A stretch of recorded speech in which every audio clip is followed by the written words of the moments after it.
warahmatullahi wabarakatuh. Waalaikumsalam warahmatullahi wabarakatuh. Kami dari kelompok 9 akan mempresentasikan tentang pemberdayaan sebagai proses pembelajaran. Sebelumnya perkenalkan, saya Yasa Lestari. Saya mengambil pemain.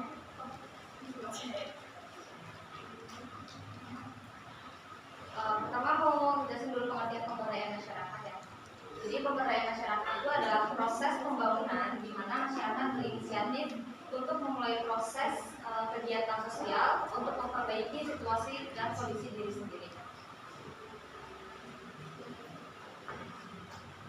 Pengertian proses pembelajaran.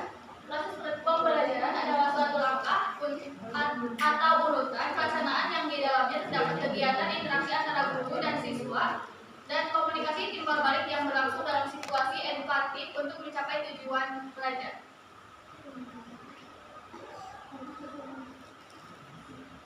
Selanjutnya pemberdayaan sebagai proses pembelajaran.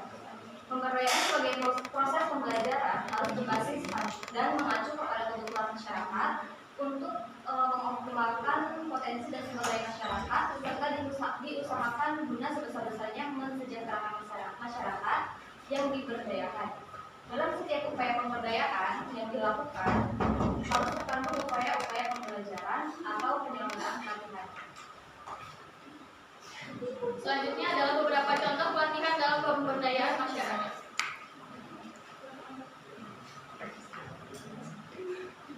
Oke, yang pertama itu ada self determination atau menentukan sendiri. Nah di sini kita tuh dapat membantu masyarakat untuk mengambil keputusan dan menentukan sendiri tindakan yang akan diambil yang terkait dengan diri sendiri.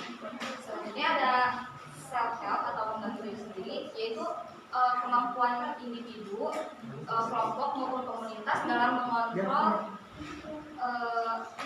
keadaan dan meraih tujuan mereka. Nah dengan cara demikian mereka ini dapat menolong diri sendiri dan orang lain untuk memaksimalkan kesejahteraan dirinya sendiri. Dan di sini tidak akan terjadi ketergantungan terhadap orang lain karena kita dilatih untuk mempelajari atau mengalami pembelajaran di mana tanggung jawab itu adalah untuk kesejahteraan diri sendiri. Selanjutnya adalah leadership development atau pengembangan kepemimpinan. Nah di sini dilatih dalam berbagai keterampilan untuk memecahkan masalah atau untuk menentukan keputusan, mengambil keputusan, dan proses kelompok sebagai cara untuk menolong diri sendiri secara terus-menerus dan sebagai upaya untuk mengembangkan masyarakat. Selanjutnya ada localization atau lokalisasi. Potensi terbesar untuk tingkat partisipasi masyarakat tinggi terjadi ketika masyarakat diberi kesempatan dalam pelayanan program dan kesempatan terlibat dengan kehidupan tempat masyarakat.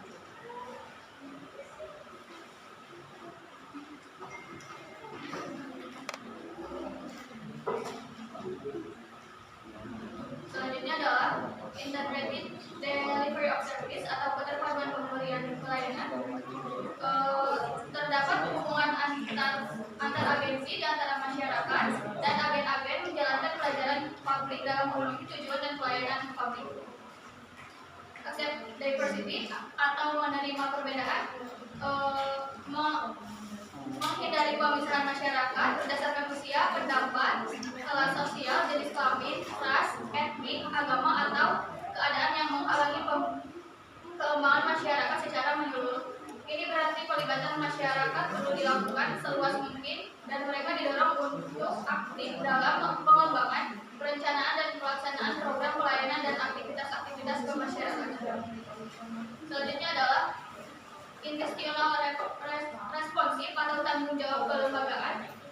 Pelayanan terhadap kebutuhan masyarakat yang berubah secara terus-menerus adalah sebuah kewajiban dari lembaga publik sejak mereka terbentuk untuk melayani misi. Lembaga harus dapat dengan cepat merespon berbagai perubahan yang terjadi dalam masyarakat agar manfaat lembaga akan terus dapat dirasakan. Dan yang terakhir, lifelong learning atau pembelajaran seumur hidup. Kesempatan pembelajaran formal dan informal harus tersedia bagi anggota MESI untuk semua unsur dalam berbagai jenis latar belakang masyarakat.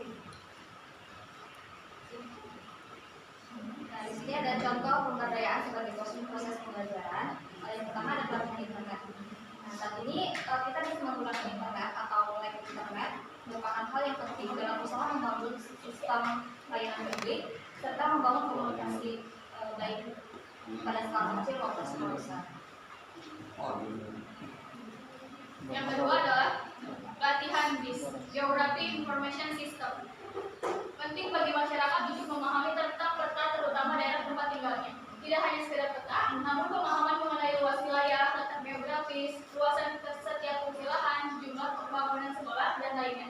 Sehingga akan membantu dalam pembangunan suatu daerah. Jadi kesimpulannya, pelaksanaan pemberdayaan cenderung lebih lama karena butuh pengajar yang memiliki keterampilan untuk menumbuhkan kesadaran dan keingintahuan bagi yang diajar.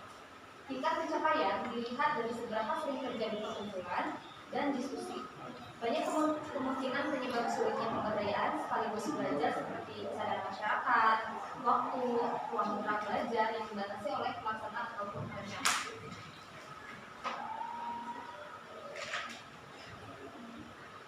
Sekian hasil presentasi dari kami. Ada yang mau tanya? Apa Bu?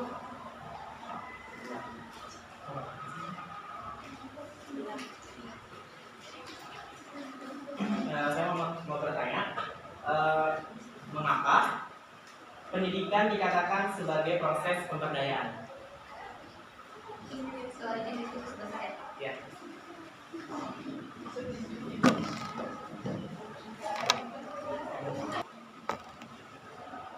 Terima kasih untuk pertanyaannya ya, izin menjawab. Jadi pertanyaannya, mengapa pendidikan dikatakan sebagai proses pembelajaran?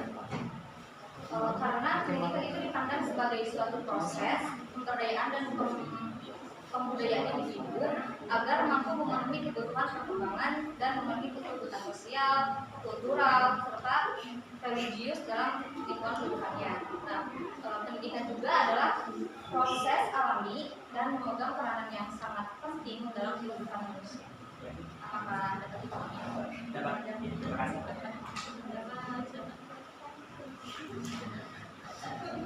Sekian hasil presentasi dari kami. Kurang lebihnya mohon untuk dimaafkan. Wassalamualaikum warahmatullahi wabarakatuh. Waalaikumsalam.